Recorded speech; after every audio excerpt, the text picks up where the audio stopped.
البصير مسكر شاقات تسكر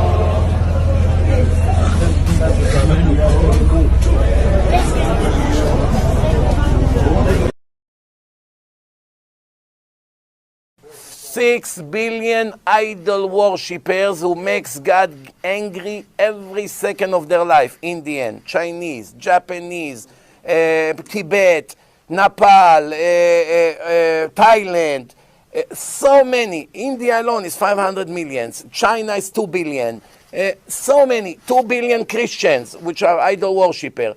Between Chinese, Hindus, Buddhists, and Christian, at least 6.5 billion people are idol worshippers that according to the Torah do not have the right to live. Idol worshipper goy, it's death penalty. Not only Jews.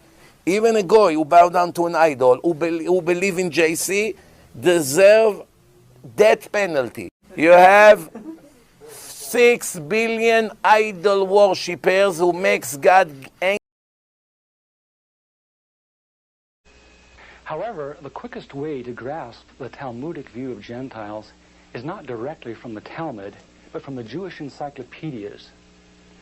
If we quote an isolated opinion from the Talmud, a rabbi may quickly object, saying, but that is not the overall opinion of the Talmud. That is not the definitive view. What the Jewish encyclopedia provides us is a definitive overview of perhaps hundreds of rabbinic statements on any subject, giving us accurate summaries of what the Talmud generally teaches. In its article on Gentiles, the Jewish Encyclopedia begins to define what makes a Jew so different from a Gentile. According to the rabbis, only Israelites are men. Gentiles they class not as men, but as barbarians. Since Gentiles are not men in the fullest sense, so the Gentile is not a neighbor of a Jew. Further, since Gentile laws were too crude to admit of reciprocity, meaning too crude to be taken seriously, the Gentile was forever beneath the Jew. Gentiles were outlawed by God from the beginning, and thus had no property rights. The Almighty offered the Torah to the Gentile nations also, but since they refused to accept it, he withdrew his shining legal protection from them and transferred their property rights to Israel, who observed his law. Since the Talmud outlawed the child, or issue of a Gentile, as that of a beast, a Gentile had as little legal rights in a Jewish court as did an animal. The Talmud states that if a Gentile sue an Israelite, the verdict is for the defendant, the Israelite. Conversely, if the Israelite is the plaintiff, he obtains full damages. Because the Talmud conspires against Gentiles, if a Jew was ever caught telling a Gentile what the Talmud really says, such a person deserves death. So vile was the nature of a Gentile that the great Simeon ben Yohai said, the best among the Gentiles deserves to be killed. The best of snakes ought to have its head crushed. Jews, however, are exalted beings in the Talmud, worthy of praise. There is a special antagonism between the Talmud and Jesus. The Talmud attacks him everywhere it can, even his mother. Mary, the Talmud says, was a whore who mated with carpenters. She who was the descendant of princes and governors played the harlot with carpenters.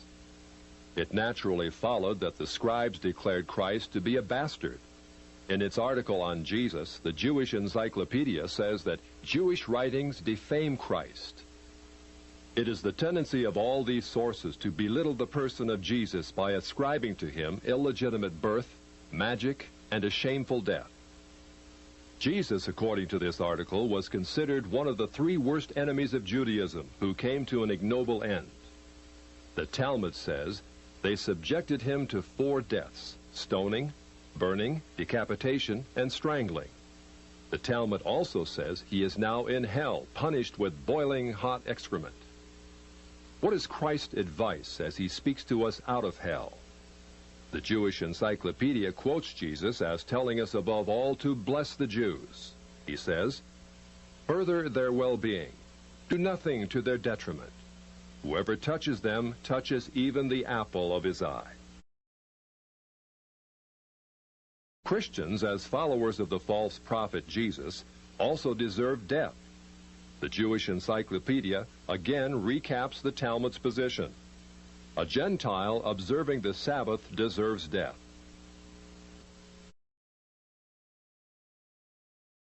The testimony of a Christian was not admitted in evidence in Jewish courts, and an Israelite who found anything belonging to one who was a Christian was forbidden to return it to him.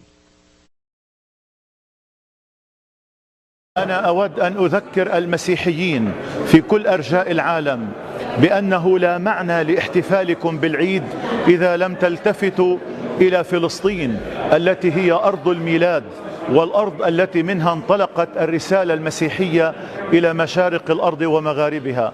مغارة الميلاد في بيت لحم، النور الحقيقي نور الميلاد سطع في بيت لحم، وبالتالي نداؤنا نوجهه إلى كل الكنائس المسيحية شرقا وغربا بضرورة أن تدافع عن فلسطين، عن أطفال فلسطين، عن قضية فلسطين. فليكن شعارنا في عيد الميلاد الحرية لفلسطين ولشعب فلسطين.